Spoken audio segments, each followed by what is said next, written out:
the system is bankrupt. Now, it doesn't make any difference whether you admit it's bankrupt or not. It's bankrupt. So what do? And the answer is you figure out who's going to take the hit. And we're going to find out Monday morning who's going to take the hit. Here at Liberty and Finance, we're licensed brokers with Miles Franklin. We are standing by the inventory, ready to make sure you get what you need, even into the wee hours of night and on weekends, because preparedness doesn't stop. Call us 1-888-81-LIBERTY. That's 1-888-815-4237. Hey everyone, this is Elijah K. Johnson with Liberty in Finance, and back with us today is our good friend Bob Moriarty, Marine, Naval Aviator, and financial author. Bob, thank you so much for joining us today. I would like to say it's a pleasure, but I've got some bad news. We had you on just a couple days ago, and you were talking about how First Republic Bank was about to collapse. Since we talked, it seems like things have just gotten worse. What is your take on what will happen, the contagion we're going to see if First Republic Bank collapses? Well, it's already collapsed. It went, I got the figure and the number that I sent you. On April 21st, First Republic was $14.26. That was a week ago. Yesterday, in the aftermarket, it was down to $2.33 after the close. It's an 84% drop in 1 week. It'll be $1 a Monday. It has collapsed, and they will close it. Let me take you back, and it's very important for everybody to understand because there's a sequence that you have to go through to understand why it's important. Now, we've talked before about the $300 trillion in debt. That debt is so big, it is never going to get paid back by the creditors. By the debitors. And that's an important consideration. All debts get paid. They get paid either by the borrower or they get paid by the lender. I go through the comments to see what people are thinking. And after the last interview, someone said, well, gee, if I put money into T-bonds and they're the safest investment, I've got a legal right to get my money back, or it's fraud. And what he didn't understand, what everybody needs to understand, the $300 trillion is not going to get paid back, period. There isn't enough money in the world, and it's a question of who gets hurt. We could have eliminated $18 billion worth of debt when Silicon Valley Bank went under by letting the uninsured depositors take the hit. And the Fed made the decision to bail them out. So we move forward to First Republic, and it's really interesting here. A month ago, they had $200 billion in deposits, and that was down to $105 billion last week. So obviously, $100 billion just went to other banks. And interestingly enough, the money actually stays in the banking system. People don't take $1 billion home and put it under their mattress. So the key is the money's still in the banking system, but it's in a different bank. Have you and I ever talked about bank runs? What causes them? I think we may have in the past, but if you could give a refresher for our viewers, that would be great. Okay. It's very important to understand there's a number of reasons there can be a bank run.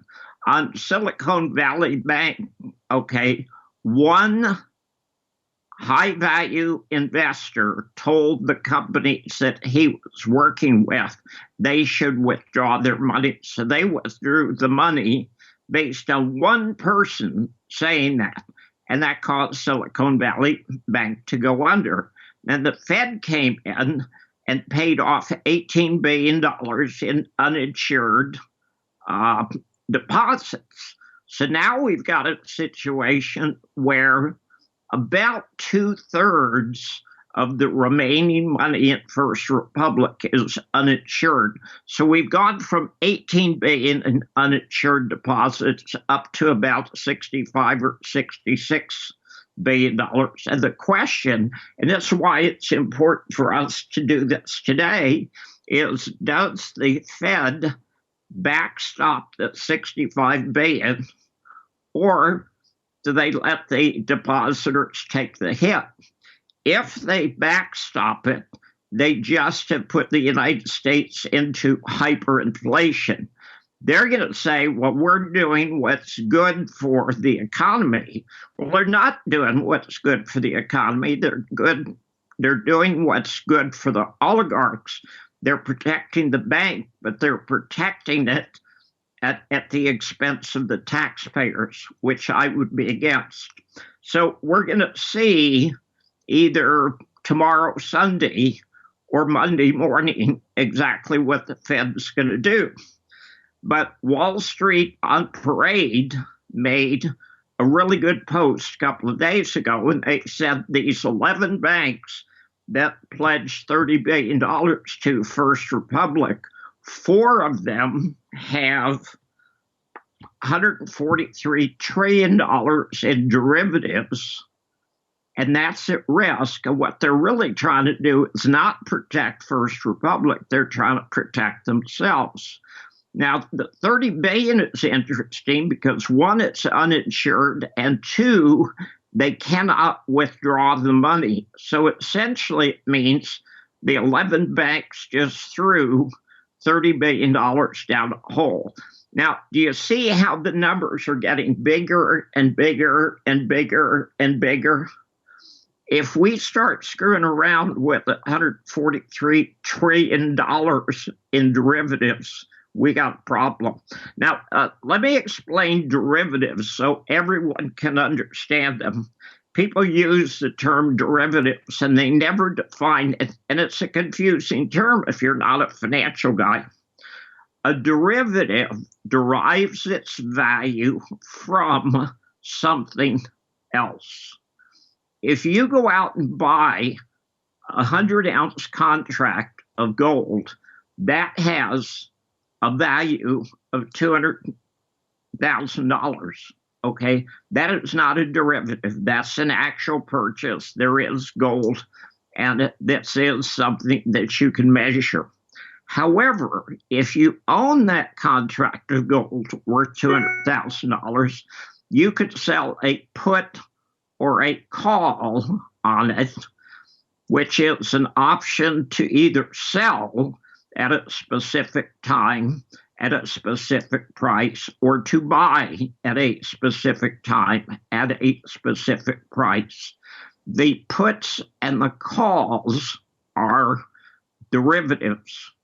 Now, when Silicon Valley went bankrupt, they had not used derivatives to hedge their their interest rate risk. They could have hedged that.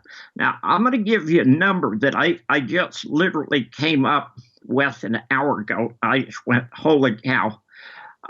This is from a website called soundingline.com, and they're talking about the negative yielding Eurozone bonds really were terrible instruments. In the last year, the negative yielding Eurozone bonds are down 46.7%. The bad news is that European banks, central banks, financial institutions, insurance companies did buy them, often because they were required to, embedding trillions in mark-to-market losses in the Eurozone financial system. And that's a really key element right there. As bad as the U.S. system is, Europe's in 10 times worse shape, and Japan is functionally bankrupt. Okay, anybody who doesn't say Japan is functionally bankrupt doesn't understand the problem. Now, it seems like First Republic is going to be taken into FDIC receivership or possibly partially bought out by some other banks here. But can you expand for our viewers how the collapse of First Republic impacts the derivatives held by all these other banks that came to the rescue to First Republic just a month and a half ago? Actually, First Republic doesn't have anything to do with it. That's a totally separate deal. However, the banks understand they cannot have anything happen that might affect their derivative position, and First Republic collapsing is going to cause a cascading series of collapse in banks in the United States. Let me give you an analogy. If you look at Silicon Valley Bank and say that's the equivalent of throwing a hand grenade into the banking system, First Republic shutting down, and they will be shut down. First Republic being shut down is the equivalent of 100 megaton torpedo. Okay, that's how much bigger it is. This has just increased the risk to the financial system 100-fold. Now, I'm going to give you some numbers. These are the over-the-counter derivatives numbers. It's very important to understand there's several different kinds of derivatives. There are over-the-counter traded derivatives. Puts and calls are over-the-counter derivatives. And there's off-the-balance sheet derivatives. Nobody knows the real number because, frankly, they're off the balance sheet. But as of the first half of 2022, the total over-the-counter derivatives market was $632 trillion. Okay, now that is notional value and not real value. And let me define that. When we were talking about the 100-ounce contract of gold, that is real value. That's $200,000 will get you one contract of gold. When you're talking about the value of a put or a call, that is notional, and the value is different than real. That's a very important concept. So if you go buy a call on gold, it might cost you $10, might cost you $15 an ounce. That's real. But it's on a $2,000 an ounce notional value. Okay, so notional is always much higher than real. But in that situation, this gets real interesting. Look at this chart, and all this information is available on the web from the BIS at bis.org, and anybody who's interested in derivatives can get the numbers there. Of the $632 trillion, $502 trillion is in interest rates. Now, what happened in interest rates between the first half of 2022 and now? Okay, if you're in an over-the-counter derivative on interest rates, it's a zero-sum game. That means one person wins and one person loses. Of those two, which is important? The one who loses. Thank you. Absolutely. And that's a really key element. Doesn't make any difference how much money people make. Okay, that doesn't hurt the financial system. But when people are losing 46% in 1 year on Euro bonds, that's a big deal. And 46% of 500 trillion, that's the technical term is that's a really big number. And what reason is there that there's going to be systemic contagion with respect to First Republic collapsing? Because everybody's in the same boat. Okay, when a boat sinks, okay, you've got a leak at the very front of the boat, and the first person to drown, okay, how is their situation any different than the last person that drowns? And the only issue is timing. We can go back to 1931 when the Credit Bank went under in Austria, and it started a cascading series of defaults. Now, we've gone from a bank going under with $18 billion in uninsured deposits to a bank going under with $65 billion. And the European banks are in far worse shape, and nobody's even talking about it. Now, anybody in Europe who took a 46% hit on interest rates last year, they got a problem. And if you take 46% of 502 trillion, I mean, you start getting into numbers that are absolutely absurd. Here's the key. This is what people don't understand is the system is bankrupt. Now, it doesn't make any difference whether you admit it's bankrupt or not. It's bankrupt. So what do you do? And the answer is you figure out who's going to take the hit. And we're going to find out Monday morning who's going to take the hit. And you're absolutely correct. I mean, there will be pieces of First Republic. I know Jamie Dimon's trying to buy part of it. There will be pieces of First Republic that they're going to want. But there's also going to be $65 billion in losses that nobody wants, including the Fed. You've talked about how the Fed is trapped right now. If we look forward the next couple days, can you explain for our viewers kind of the different scenarios that you see possibly playing out? It seems like there's really no good solution right now. Have you ever heard of Hobson's law? Hobson was an innkeeper in Cambridge in the UK. And of course, they had a big, important college back then. And Hobson was a lot like me. He was a lazy sod. So when you went up to him and said, look, I want a horse, he would rent you a horse. Now, he didn't bother asking you whether you were going to plow with it or whether you wanted a thoroughbred for a race or whether you wanted a horse to take your cart to London. You got a horse nearest the door. So Hobson's choice is a choice when there's no good alternatives. The Fed is faced with the choice: they can die of cancer or they can die of a heart attack, and it doesn't make any difference how they vote. They're going to die one way or another.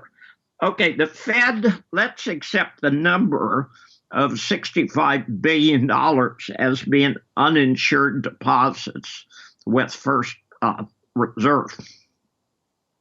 Somebody's got to eat that. If you do it according to the contract that every one of those depositors signed when they deposited the money's gone. It went to money heaven. And it's sayonara. It's like Bitcoin.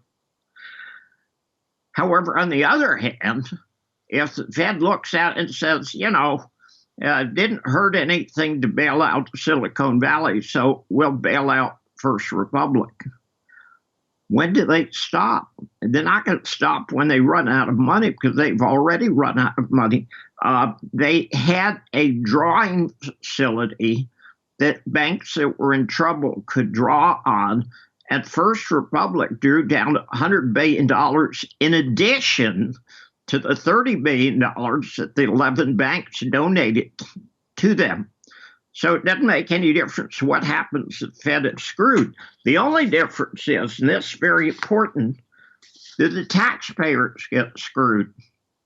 Now, with Silicon Valley, the taxpayers got screwed. They bailed out 10 billionaires that had $13.5 billion in deposits. Okay. So the billionaires who should have taken the hit didn't take the hit. The taxpayers are taking the hit. So it's going to be interesting to see if the Fed does not backstop the uninsured deposits at FRC.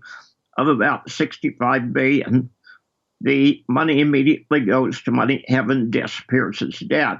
That would be the best solution because it would reduce debt, which means it probably won't happen. You cannot solve any debt problem by going deeper into debt.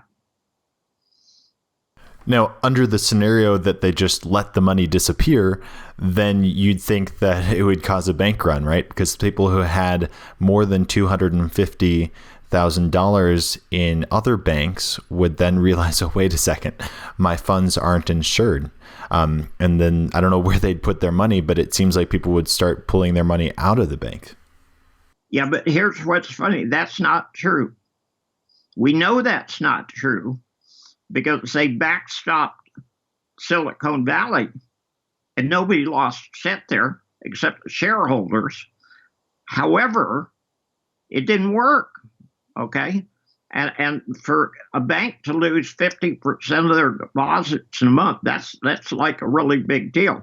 We've got a situation right now that's like an old-time sailboat, okay, that was equipped with cannons, and they're in battle, and one of the cannons breaks loose. And every time they shift the helm, okay, the cannon smashes the other side of the ship. That is a loose cannon. So it's not First Republic that was a loose cannon. It actually goes back to that first bank, which I think was Silvergate. So we've had 4 banks collapse and 1 bank in Europe, and it's just starting. It takes a single drop of rain that turns into a snowflake that hits the top of a mountain that starts an avalanche. But once the avalanche has started, I mean, you can't look 100 meters down the slope and say, well, we can stop it there. You ain't going to stop it there. It's going to stop when it hits the bottom. The banking system is fraud. It's bankrupt.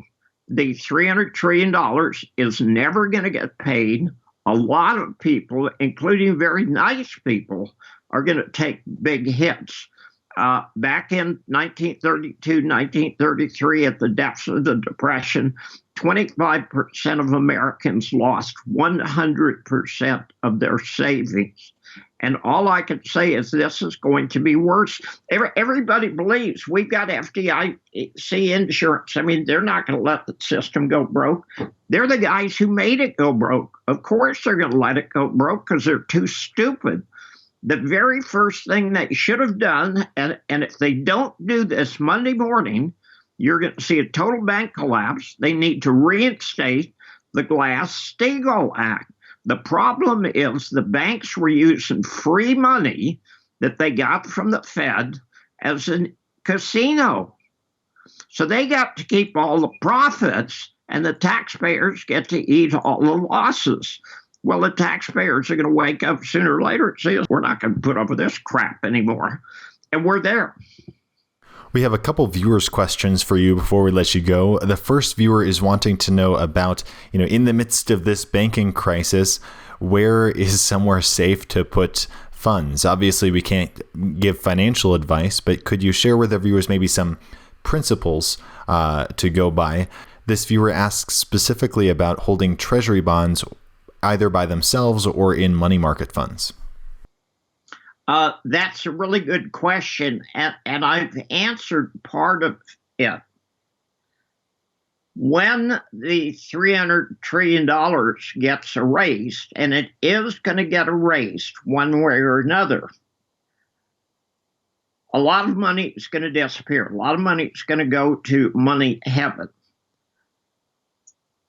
Of all of the U.S. government instruments, T-bills are the safest, but I'm not saying the same thing as safe. They're just relatively safest, okay? Certainly T-bills would be more attractive right now. Keeping over $250,000 in a bank is the riskiest thing I've ever heard now. And the problem is if you keep it in the banking system, which is what everybody's doing. They're moving from a dangerous bank to a safe bank. There are no safe banks. So T-bills would be the closest thing to cash and the least risky, but still potentially dangerous government obligations. A lot of government obligations are going to default. I've talked in the past about jubilees, and I believe jubilee is the sanest solution because it writes off the debt and you could start all over again.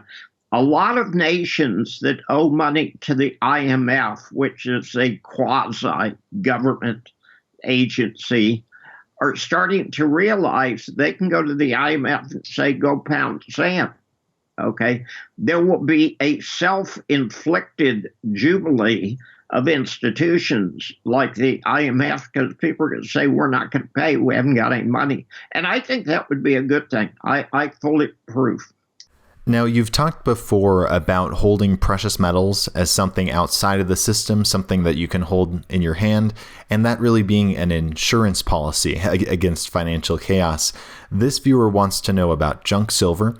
Now, there's different kinds of junk silver. There's the 90% junk silver from 1964 and before.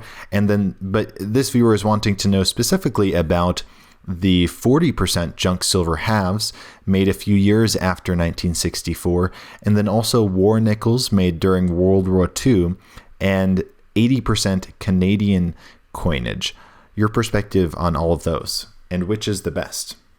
The best would be the 90% U.S. silver or the 80% Canadian silver because it's recognized.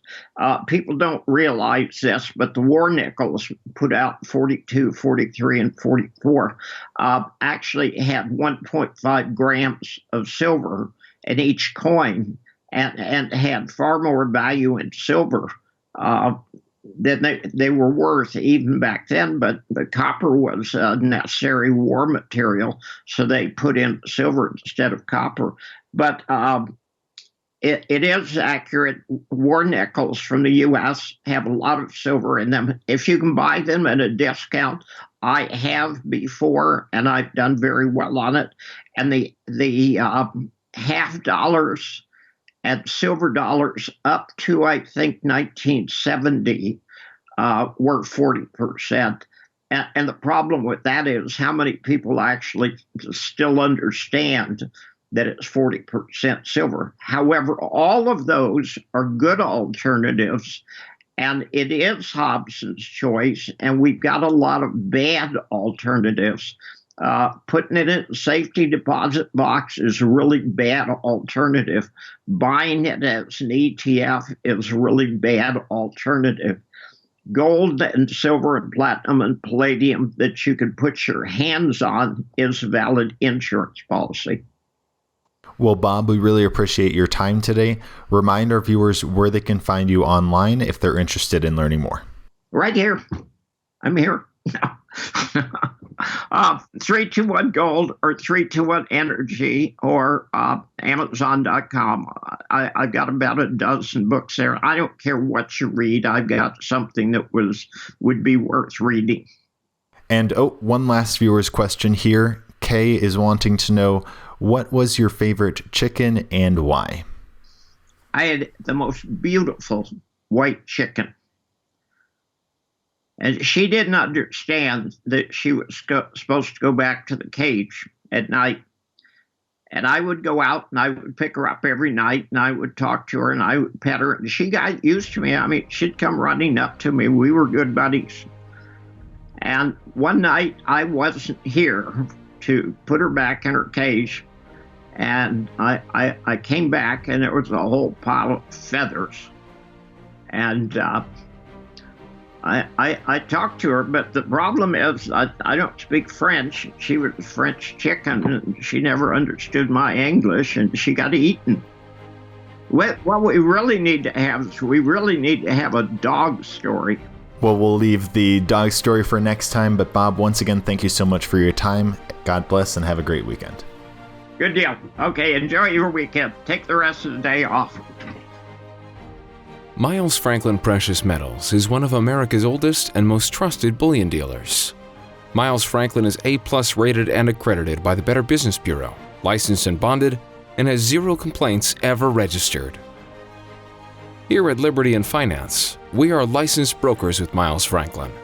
To order, simply call us, discuss your needs, and we can let you know our live inventory, prices, and availability, and lock in your order over the phone. Once your order is locked, the price is held for you regardless of market fluctuations, and the metals are reserved for you awaiting your settled payment. Within 1 business day of ordering, you will receive an email invoice detailing the order and payment instructions. Miles Franklin accepts payments by bank wire, ACH or electronic check, money order, check mailed priority mail, and cryptocurrency. The fastest forms of payment are bank wire and cryptocurrency. Upon settled payment, metals will ship out within 3 to 5 business days. You will receive tracking information via email. Domestic shipping charges are $15 for any order under 500 ounces of silver or 10 ounces of gold. For orders larger than that, domestic shipping is free. The package will be boxed, fully insured, and labeled discreetly, with no indication of the contents inside. For your privacy, the name Miles Franklin will not even be on the package.